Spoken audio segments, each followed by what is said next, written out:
네, 안녕하세요. 스토리센터 최자영입니다. 여러분들에게 마음을 움직이는 프레젠테이션을 어떻게 해야 되는지 제가 알려드리고 있는데요. 오늘은 그 두 번째 시간입니다.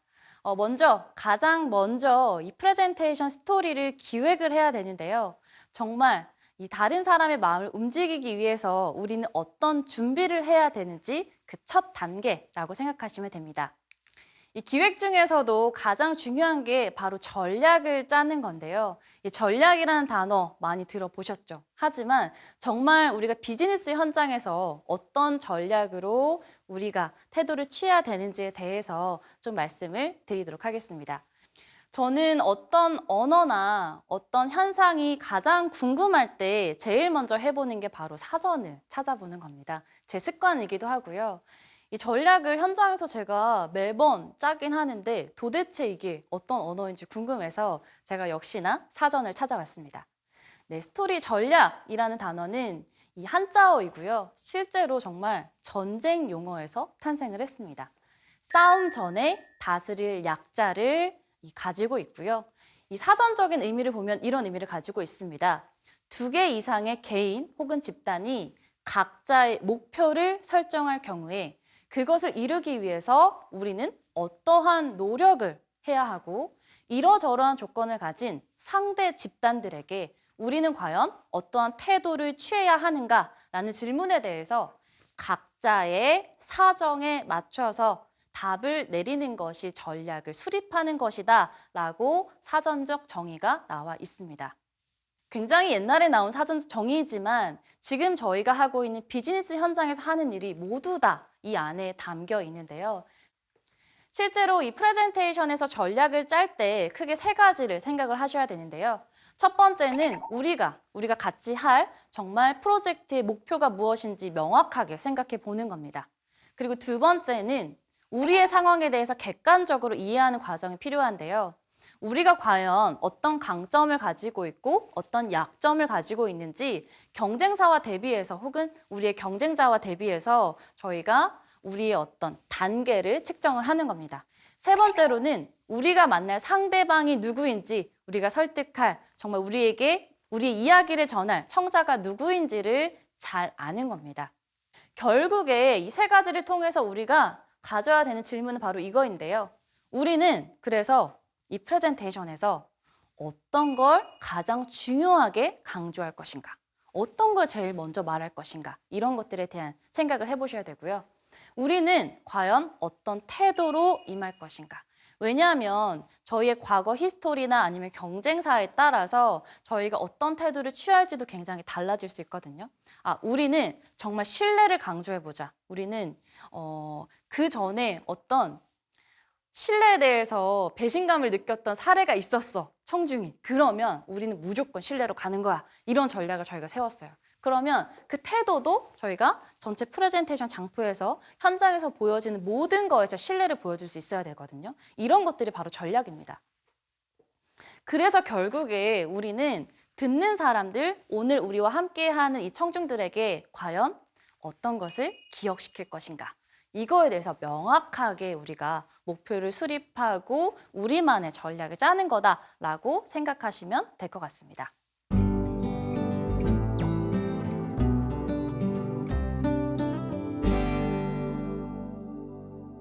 실제로 저는 가장 좋은 전략은 결국에 사람의 마음을 읽어내는 힘이라고 생각을 하고요. 제가 방금 말씀드렸다시피 오늘 우리의 이야기를 듣는 청중들, 우리가 발표할 청중들에게 우리가 어떤 태도로 임할지, 그리고 그들에게 어떤 이야기를 기억시킬지, 이런 것들을 정하려면 결국에는 듣는 사람들이 어떤 사람인지 그들의 마음을 들여다보는 일이 필요하고요. 저는 그래서 이 프레젠테이션에서도 인문학이 굉장히 중요하다고 생각을 합니다. 인문학은 어떤 의미를 가지고 있을까요? 인문학을 그냥 한글로 풀면 사람 공부입니다. 인간들이 그동안 어떻게 살아왔는지 이해하고 배우는 학문이 인문학이라고 생각하시면 되고요. 기꺼이 저는 타인의 불편함을 바라보고 타인의 입장이 되어보는 게 저는 인문학이라고 생각을 해요. 우리가 비즈니스 현장에서 하고 있는 것들은 결국에 지금 우리의 이야기를 들을 사람들이 어떤 불편함을 겪고 있는지를 포착하고 이 불편함을 해결해 주는 게 저희 비즈니스예요. 모든 우리가 만들어낸 것들, 모든 우리가 만들어낸 물건이나 어떤 서비스는 인간의 불편함을 해결하기 위해서 세상에 탄생했습니다. 그래서 기꺼이 그 사람들의 불편함은 뭐지? 그 사람들 입장이 되어서 바라보는 겁니다. 소크라테스가 이런 말을 했습니다. 사람은 다른 사람과 말을 할 때 듣는 사람의 경험에 맞추어 말해야만 한다. 예를 들면 목수에게 이야기할 때에는 목수가 사용하는 말을 써야 한다라는 말을 저 먼 옛날 정말 소크라테스가 했는데요. 그렇다면 듣는 사람의 경험에 맞추어서 말을 하는 것, 이건 어떻게 해야 될까요? 듣는 사람이 익숙한 언어를 찾으려면 저희는 어떻게 해야 될까요? 이런 것들을 바라봐야 합니다. 좋은 전략은 결국에 관찰력에서 나온다고 생각을 하는데요. 지피지기면 백전백승. 네, 너무나 잘 알고 계시죠? 상대를 알고 나를 알면 100번 싸워도 위태롭지 않다. 이건 뭐냐면 제가 아까 말한 전략이 여기에 다 담겨 있죠. 상대가 누구인지를 알고 그 사람들이 어떤 마음을 가지고 있고 어떤 불편함을 가지고 있는지를 알고 그리고 또 나를 아는 게 중요해요. 그러면 나의 강점은 무엇이고 나의 약점은 무엇인지 이걸 알아야 그래야 우리가 승리할 수 있다라는 거거든요. 그래서 전략을 짜는 데 있어서 첫 번째로 가장 중요한 건 상대방에 대한 정보를 수집하는 겁니다. 그래서 상대방의 삶, 그리고 그 사람의 지금 현재 상황 이런 것들을 아주 구체적으로 관찰하고 이를 통해서 그들의 마음을 정말 이해하고 공감하는 게 저는 첫 번째인 것 같아요.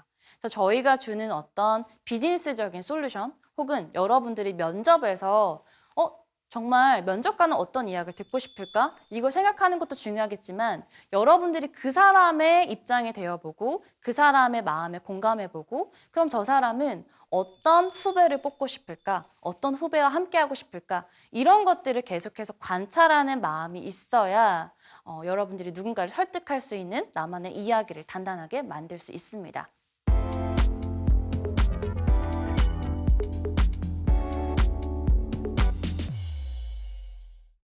실질적으로 그래서 전략을 어떻게 여러분들이 만들어 갈 수 있는지에 대해서 제가 조금 더 꼼꼼하게 이제 말씀을 드리도록 하겠는데요. 그 첫 번째로 관찰하는 겁니다.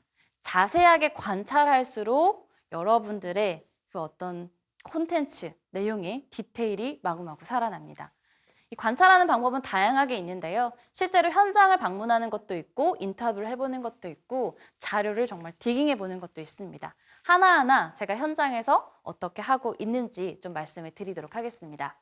이 관찰하는 방법 중에 첫 번째는 현장에 직접 방문해 보는 건데요.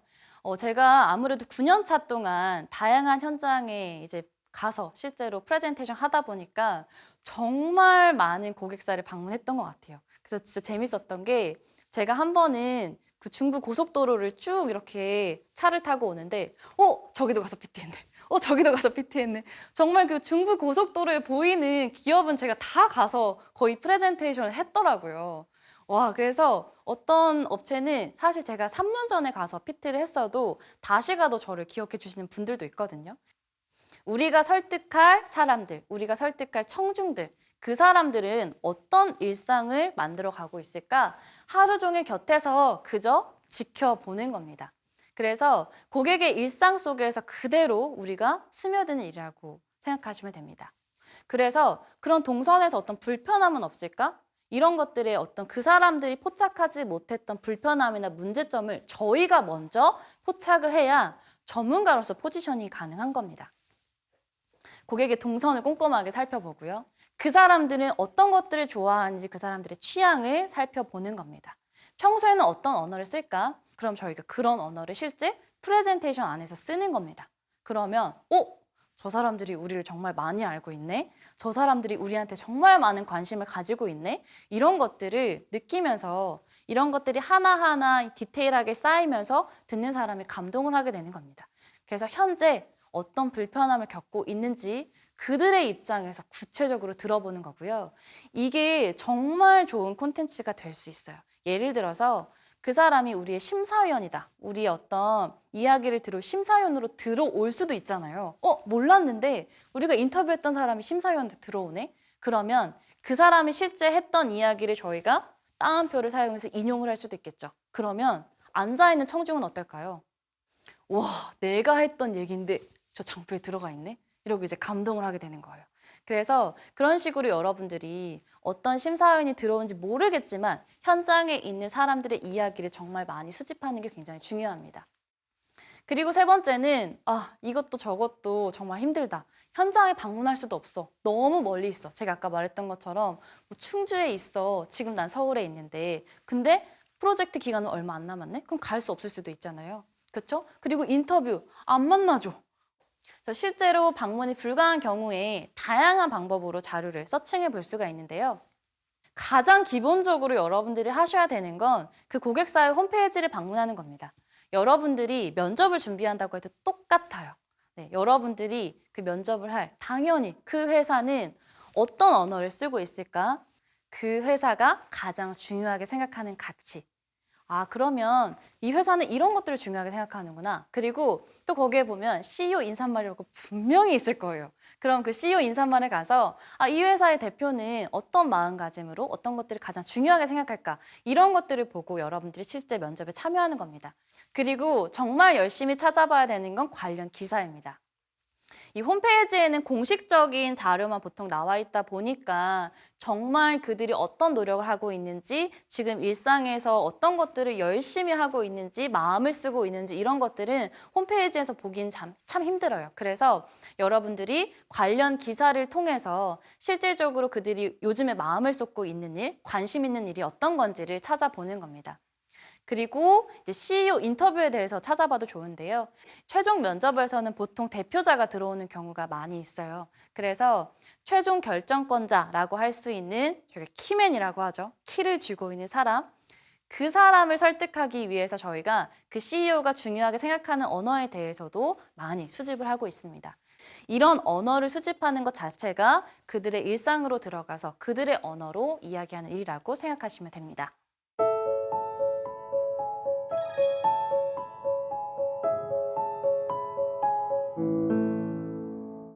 네, 그리고 두 번째는 구체적으로 상상해 보는 건데요. 구체적으로 바라보고 상상할수록 정말 한 끗 다른 이야기가 탄생을 합니다. 저는 전문 프리젠터를 하고 싶어 하는 많은 친구들, 그리고 정말 저희 회사에 뭐 입사하고 싶거나 혹은 이 꿈을 꾸고 있는 친구들이 많이 물어봐요. 전문 프리젠터를 하기 위해서 어떤 능력이 제일 중요한가요? 라고 많이 물어보는데요. 저는 상상력에 대한 이야기를 많이 해요. 왜냐하면 저희가 어떤 제안을 하는 거 아직 세상엔 없어요. 하지만 우리는 만들 수 있어. 왜냐하면 우리는 이런 능력을 가지고 있고 너희들은 이런 불편함을 가지고 있기 때문에 우리는 이런 능력을 이런 솔루션을 통해서 세상을 이렇게 만들어 갈 거야. 라고 말하는 게 비즈니스 프레젠테이션이에요.